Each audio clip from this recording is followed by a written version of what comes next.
Lindsay Hudson clocks in at work, pets Clarence the cat, and prepares to chop off her arm. I'm possessed. My arm is possessed. You see it, like, it's all bloody and gross, and I'm just cutting it right there, and I'm like, I gotta get it out. Removing a limb is normal for Hudson at this point. Blood and gore are a constant for the 13th Gate actress.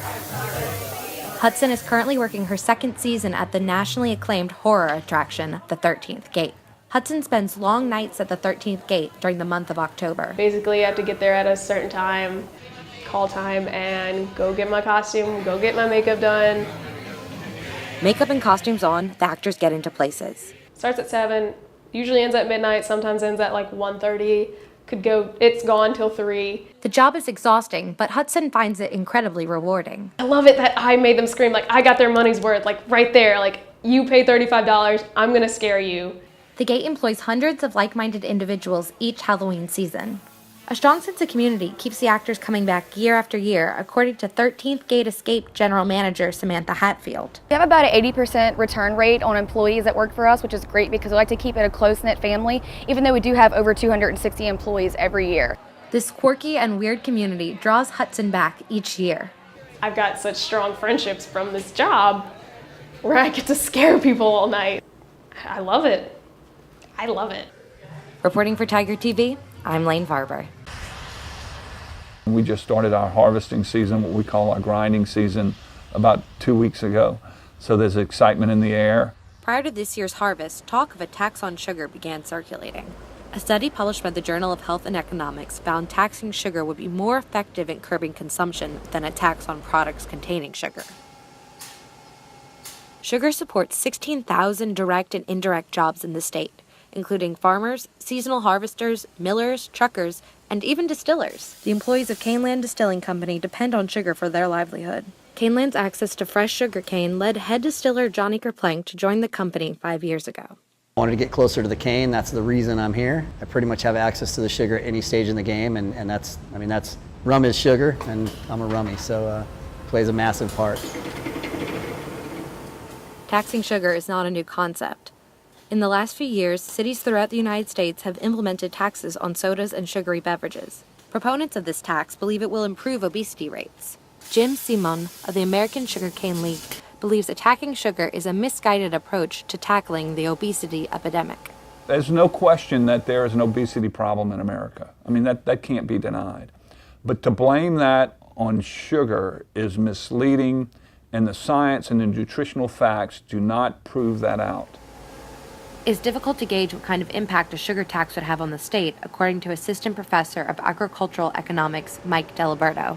We're a raw agricultural producing state, so any tax that's on sugar, that's going to have a ripple down effect throughout our state's economy. That's going to be passed along to the farmer, that's going to be passed along to the manufacturer, the refiner, and eventually to that end user. Walter Tharp, president of the company, says that Caneland would ultimately feel the effects of a sugar tax. It affects the bottom line, and really, unfortunately, we'd have to pay more for the sugar, therefore we'd have to pass that on to the consumer. So that wouldn't be a great scenario for us, but got to keep going. At this time, no significant political action to promote a sugar tax has taken place in Louisiana, allowing the state sugar industry to take a collective sigh of relief. Reporting for Tiger TV, I'm Lane Farber.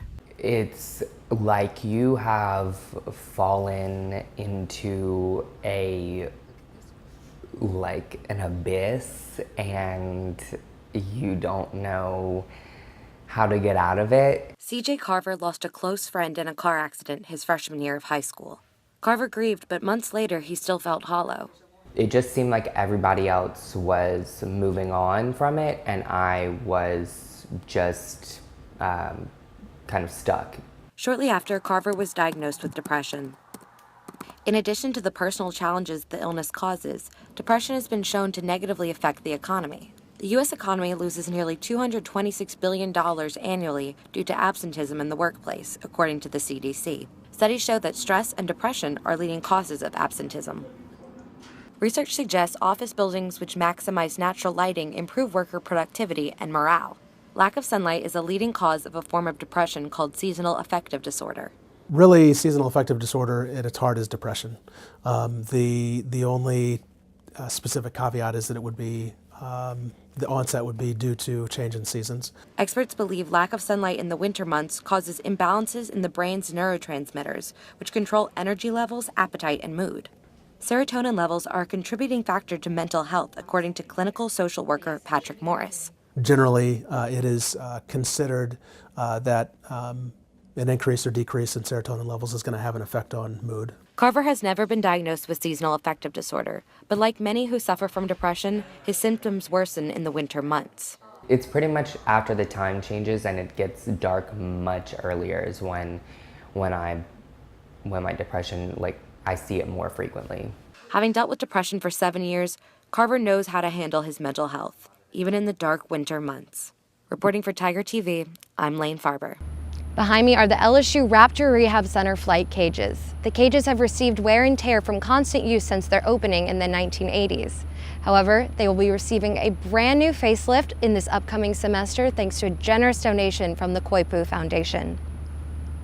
Starting this fall, all first-year LSU students will be required to live on campus. The decision was originally approved back in 2008 by the LSU Board of Supervisors. Since then, LSU has constructed a number of new residential halls. With the new halls up and running, in addition to older halls like the Pentagon, LSU is now able to support all incoming freshmen and upperclassmen.